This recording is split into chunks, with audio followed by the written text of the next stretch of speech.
মৰমৰ ছাত্ৰ ছাত্ৰীসকল, তোমালোকৰ সপ্তম শ্ৰেণীৰ নতুন গণিত পাঠ্যপুথিখনৰ অধ্যায় 7টো বুজাই আছিলোঁ। আজি কৰি চাওঁ আহা 7.4টো চোৱা। কুৱেশ্যন নম্বৰ 1ত কি কৈছে যে ত্ৰিভুজৰ দুটা বাহু আৰু মাজৰ কোণটোত দিয়া আছে ত্ৰিভুজবোৰ অংকন কৰা।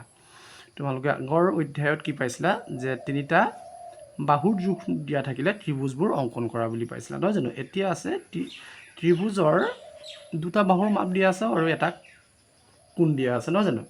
75 ডিগ্ৰী কোণ দিয়া আছে। গতিকে আমাৰ এতিয়া প্ৰয়োজন হ'ব কোণ মাপন যন্ত্ৰটো প্ৰয়োজন হ'ব, যিহেতু কোণ মাপন যন্ত্ৰৰ কোণৰ মাপ দিয়া আছে, ঠিক আছে। আৰু ইয়াত দুটা বাহুৰ জোখ দিয়া আছে, গতিকে স্কেলৰ প্ৰয়োজন হ'ব। আমাক স্কেল লৈ লৈছোঁ। আৰু যিহেতু বৃত্তৰ চাপ অংকন কৰিব লাগিব, গতিকে কাটা কম্পাছ আমি লৈ লৈছোঁ, ঠিক আছে। এতিয়া কুৱেশ্যন নম্বৰ 1টো মই প্ৰথমে বহীখনত লিখি লওঁ। চোৱা, ইয়াত কৈছে 1টো কি কৰিছে 6 চেণ্টিমিটাৰ 7 চেণ্টিমিটাৰ আৰু দিয়া আছে 75 ডিগ্ৰী। যিহেতু ইয়াত উল্লেখ কৰি দিয়া নাই যে বাহুবিলাক উল্লেখ কৰি দিয়া নাই, গতিকে আমি ধৰা হ'ল লিখিম। ধৰা হ'ল A B 6 centimetre, B C 7 centimetre আৰু বি কোণত দিয়া আছে ধৰা 75 ডিগ্ৰী। এতিয়া ইয়াত মই অনুমান কৰা এটা ত্ৰিভুজ আঁকি লওঁ, ঠিক আছে। ত্ৰিভুজটো ধৰা এনেধৰণৰ হ'ব। এতিয়া এইটো এ, এইটো বি, এইটো চি। মই কৈছোঁ যে বি কোণটোৰ মাপ কিমান দিছোঁ 75 ডিগ্ৰী, ঠিক আছে। আৰু এ বিৰ জোখটো দিয়া আছে 6 চেণ্টিমিটাৰ, তাৰপিছত বি চি দিয়া আছে 7 চেণ্টিমিটাৰ, নহয় জানো? এইটো তোমালোকে আঁকিব নালাগে, এইটো জাষ্ট অনুমান কৰাৰ কাৰণে, ঠিক আছে। এতিয়া আমাৰ ত্ৰিভুজ অংকন প্ৰণালীত আমাৰ 4টা স্তৰ প্ৰয়োজন হ'ব। গতিকে স্তৰ 1টো চাওঁ। স্তৰ 1টো কি কৰিম চোৱা। প্ৰথমে বি চি এডাল ৰেখাখণ্ড আঁকিম 7 চেণ্টিমিটাৰ জোখৰ। মই 7 চেণ্টিমিটাৰ জোখৰ স্কেলডাল ব্যৱহাৰ কৰি এটা ৰেখাখণ্ড আঁকিবলৈ চেষ্টা কৰিম। ইয়াতে আঁকিম। এতিয়া কিমান লাগে আমাক? বি চি 7 লাগে, নহয় জানো? ইয়াত চোৱা বি চি 7 কৈছোঁ, গতিকে 7টো ইয়াতে আছে। 7ৰ পৰা একদম 1লৈ এইখিনিলৈকে প্ৰথম দাগ কটাটোলৈকে তোমালোকে আঁকি ল'বা। এডাল ৰেখাখণ্ড কিমান চেণ্টিমিটাৰ পালোঁ? 7 চেণ্টিমিটাৰ। আৰু ইয়াৰ নাম দিলোঁ বি চি, যিহেতু ইয়াত ভূমি লৈছোঁ কিমান 7 চেণ্টিমিটাৰ, বি চি লৈছোঁ, নহয় জানো? ইয়াত সেই কথাটো মই স্তৰ 1ত উল্লেখ কৰি দিম। 7 চেণ্টিমিটাৰ জোখৰ বি চি এডাল ৰেখাখণ্ড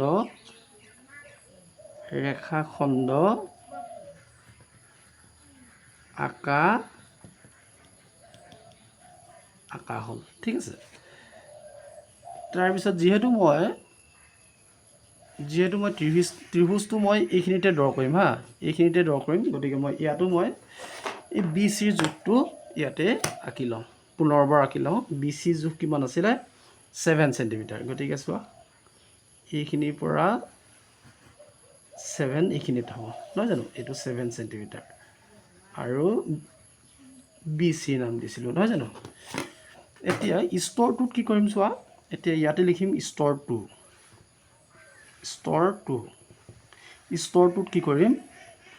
বি বিন্দুত চোৱা 75 ডিগ্ৰী দিয়া আছে। এই অনুমান কৰা এই ত্ৰিভুজটো চোৱা, বি বিন্দুত 75 ডিগ্ৰী দিয়া আছে, নহয় জানো? গতিকে এই কথাটো মই লিখিম যে কোণমান যন্ত্ৰটো প্ৰথমতে লৈ লওঁ।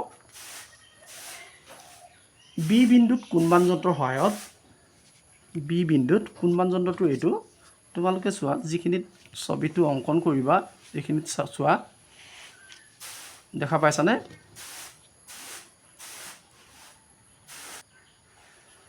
এতিয়া চোৱা, কোণমান যন্ত্ৰটো এইখিনিতে দাগ কটা আছে। আমি বি বিন্দু বুলি কৈছোঁ, গতিকে বি বিন্দুত ইয়াতে দাগ কটা আছে ধৰা, ঠিক আছে। এই দাগ কটাটোৰ লগত এই বিন্দুটোৰ এইখিনি সংযোগ কৰিব লাগিব, মানে ওপৰা ওপৰি কৰিব লাগিব। আৰু তাৰ উপৰিও এই ৰেখাখণ্ডডাল ইয়াৰ পৰা এইখিনিলৈকে, মানে এই সৰলৰেখাডালৰ ওপৰত আমি ৰাখিব লাগিব। গতিকে প্ৰথম বিন্দুটো মিলাই লওঁ। এই বিন্দুটো আৰু ইয়াৰ বিন্দুৰ মই একেটা লাইনত আনি লওঁ, ঠিক আছে।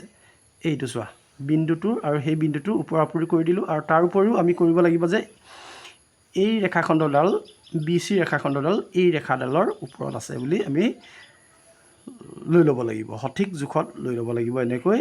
এতিয়া চোৱা ইয়াৰো ওপৰা-ওপৰি হ'ল আৰু এই বিন্দুটো ওপৰত আহিল নহয় জানো।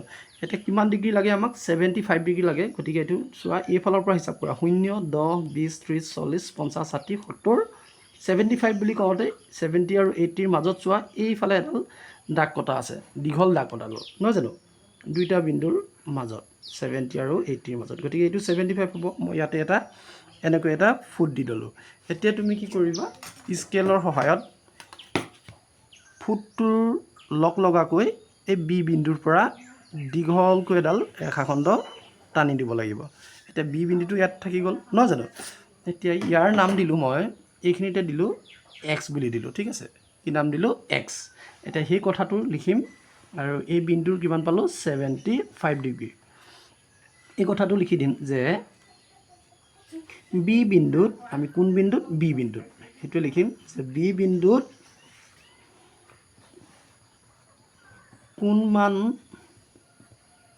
কোনমান যন্ত্ৰৰ সহায়ত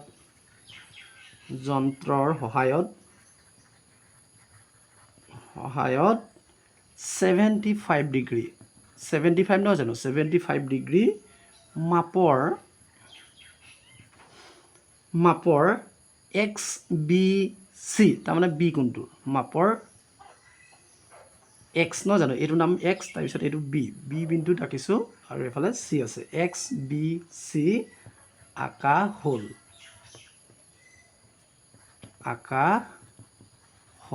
আমাৰ স্তৰ 2টোত মই এই কথাষাৰ লিখি দিলোঁ। এতিয়া আহিব স্তৰ 3। স্তৰ 3ত কি কৰিম চোৱা, স্তৰ 3ত কি কৰিম, বি বিন্দুক কেন্দ্ৰ কৰি আমি এইফালে ধৰা এটো থাকিব নহয় জানো, এ বি জোখটো কিমান দি আছে 6 চেণ্টিমিটাৰ। গতিকে সেইটো মই 6 চেণ্টিমিটাৰ জোখ লৈ ল'ম। প্ৰথমে স্কেলেৰে মই এইখিনিতে ড্ৰ কৰি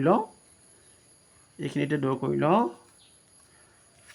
এইফালে এটো থাকিব। গতিকে এ বি জোখটো 6 চেণ্টিমিটাৰ। এই কথাটো মই ইয়াতে লিখি ল'ম। প্ৰথমতে আঁকি লওঁ যে 6 চেণ্টিমিটাৰ, এইখিনিৰ পৰা এইখিনিলৈকে 6, ঠিক আছে। এইটো 6 নহয় জানো, এইটো 6 চেণ্টিমিটাৰ। এইটো এ আৰু বি নহয় জানো। গতিকে এ বি জোখটো 6 চেণ্টিমিটাৰ জোখ এনেকৈ কোনমান যন্ত্ৰ লৈ ল'লোঁ।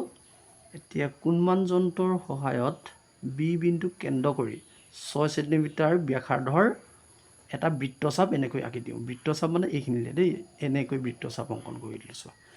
তোমালোকে জানা যে বৃত্তচাপ এনেকৈ অংকন কৰে নহয় জানো। আৰু যিটো বিন্দুত কাটিছে এই বিন্দুটোৰ নাম দিলোঁ এ। এই বিন্দুত কাটিছে, গতিকে এই বিন্দুটোৰ নাম দিলোঁ এ নহয় জানো। এই বিন্দুত কাটিছে, গতিকে এইটোৰ নাম দিলোঁ এ। এতিয়া সেই কথাটো মই ইয়াতে লিখি ল'ম, স্তৰ 3ত লিখি ল'ম যে বি বিন্দুক কেন্দ্ৰ কৰি, এইটোক কেন্দ্ৰ কৰি নহয় জানো, গোটেই সম্পূৰ্ণ ঘূৰাই দিলে এটা বৃত্ত পালোঁহেঁতেন। গতিকে বি বিন্দুক কেন্দ্ৰ কৰি কিমান চেণ্টিমিটাৰ ল'লোঁ, ইয়াৰ পৰা ইয়ালৈ 6 চেণ্টিমিটাৰ নহয় জানো। ইয়াতে লিখিম 6 চেণ্টিমিটাৰ ব্যাসাৰ্ধৰ, এইটো এটা ব্যাসাৰ্ধ বুলি কয়, ঠিক আছে। ব্যাসাৰ্ধৰ লৈ কি আঁকিলোঁ, এটা বৃত্তৰ চাপ আঁকা হ'ল।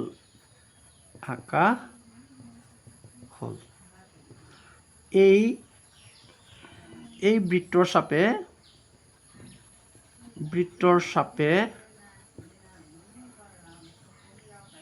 এ বিন্দুত কাটিছে। এই বৃত্তৰ চাপে এ বিন্দুত কাটিছে। গতিকে স্তৰ 3ত আমি এই কথাষাৰ লিখি ল'লোঁ। তাৰপিছত স্তৰ 4, একেবাৰে অন্তিম স্তৰ 4 চাওঁ কি কৰিম। এতিয়া চোৱা আমাৰ ত্ৰিভুজটো আৰু অলপহে আছে নহয় জানো, এ চিৰ জোখ লাগে। কিন্তু এ চিৰ জোখটো যিহেতু দিয়া নাই, গতিকে আমি ডাইৰেক্ট স্কেলৰ সহায়ত এ আৰু চি সংযোগ কৰি দিম এইফালে চোৱা কেনেকৈ সংযোগ কৰিছোঁ এ আৰু চি এ এইফালে আছে এ আছে এইফালে চি গতিকে এ আৰু চি বিন্দুকেইটা তুমি সংযোগ কৰি দিয়া এনেকৈ স্কেলৰ সহায় লৈ এ চি সংযোগ কৰি দিলোঁ আমি আঁকিবলগীয়া ত্ৰিভুজটো পাই গ'লোঁ চোৱা এইটোৱেই নিৰ্ণয় আঁকিবলগীয়া ত্ৰিভুজ এতিয়া স্তৰত মই সেই কথাটো উল্লেখ কৰি দিম স্তৰ 4ত আমাৰ অন্তিমটো স্তৰ কি কৰিম এ আৰু চি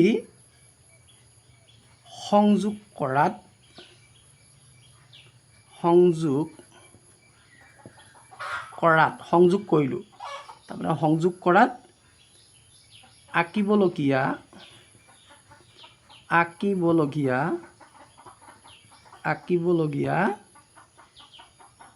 এ বি চি ত্ৰিভুজটো পোৱা গ'ল ঠিক আছে পোৱা গ'ল বা হ'ল বুলি লিখিব পাৰা অন্তিম স্তৰটো এইটোৱে লিখিলোঁ যে এ আৰু চি সংযোগ কৰাত আঁকিবলগীয়া এ বি চি ত্ৰিভুজটো পোৱা গ'ল এইটোৱে হৈছে তোমালোকৰ প্ৰথম ত্ৰিভুজটোৰ অংকন ঠিক আছে এতিয়া দ্বিতীয় আৰু তৃতীয়টো তোমালোকে কুৱেশ্যন নম্বৰ 1টো অনুকৰণ কৰি কৰিব পাৰিবা ভালদৰে চোৱা আকৌ এবাৰ চোৱা কি কৰিলোঁ যে ধৰা হ'ল যিহেতু উল্লেখ কৰা নাছিলে আমাৰ বাহুবিলাকৰ যুগটো মই ধৰি ল'লোঁ যে এ বি 6 আৰু বি চি 7 আৰু বি বিন্দুত তোমালোকৰ কিমান আছে 75 ডিগ্ৰী দিয়া আছে এতিয়া আঁকিব লগা ত্ৰিভুজটো মই ইয়াতে অনুমানিক এটা চিত্ৰ অংকন কৰি ল'লোঁ তোমালোকে এইটো পাছত মোহাৰি দিবা ঠিক আছে এইটো আমাক পৰীক্ষাত আঁকিব নালাগে স্তৰ 1ত কি কৰিম 7 চেণ্টিমিটাৰ জোখৰ বি চি এডাল ৰেখাখণ্ড আঁকা হ'ল যিহেতু এইফালে বি চি আছে গতিকে মই প্ৰথম বি চি এডালে আঁকি ল'ম কিমান চেণ্টিমিটাৰ দি আছে 7 চেণ্টিমিটাৰ দি আছে গতিকে 7 চেণ্টিমিটাৰ জোখৰ স্কেলৰ সহায়ত আমি ৰেখাখণ্ড এডাল আঁকি ল'লোঁ তাৰ নাম দিলোঁ বি চি গতিকে এইফালে যিহেতু এইখিনিতে আঁকিম ত্ৰিভুজটো এইখিনিতে মই বি চি আকৌ 7 চেণ্টিমিটাৰ জোখৰ ৰেখাখণ্ড আঁকি ল'লোঁ স্তৰটোত কি কৰিলোঁ যে বি বিন্দুত কোণমান যন্ত্ৰৰ সহায়ত 75 ডিগ্ৰীৰ মাপৰ মই এক্স বি চি অংকন কৰি ল'লোঁ তাৰপিছত যিহেতু ইয়াতেই পইণ্টটো আছিল আৰু এই পইণ্টত কি কাটিছে এ বিন্দুত নহয় জানো সেই কথাষাৰ মই স্তৰ 3ত লিখিছোঁ যে এ বিৰ 6 চেণ্টিমিটাৰ জোখৰ নহয় জানো বি বিন্দুত কেন্দ্ৰ কৰি 6 চেণ্টিমিটাৰ জোখৰ এটা বৃত্তৰ চাপ অংকন কৰিলোঁ এইটো চোৱা বি বিন্দুত কেন্দ্ৰ কৰি এনেকৈ এটা বৃত্তৰ চাপ অংকন কৰিলোঁ আৰু সি এ বিন্দুত কাটিছে নহয়নে সেই কথাষাৰ মই লিখি ল'লোঁ স্তৰ 4ত কি কৰিলোঁ এ আৰু চি সংযোগ কৰিলোঁ এ আৰু চি সংযোগ কৰাত আমি আঁকিবলগীয়া এ বি চি ত্ৰিভুজটো পাই গ'লোঁ নহয় জানো তুমি এইডোখৰ মোহাৰি দিব পাৰা বা থাকিলেও কথা নাই ঠিক আছে ভালদৰে চোৱা এইটো হৈছে তোমালোকৰ কুৱেশ্যন নম্বৰ 1ৰ উত্তৰ আৰু 2 আৰু 3 তোমালোকে নিজে চেষ্টা কৰিবা থেংক ইউ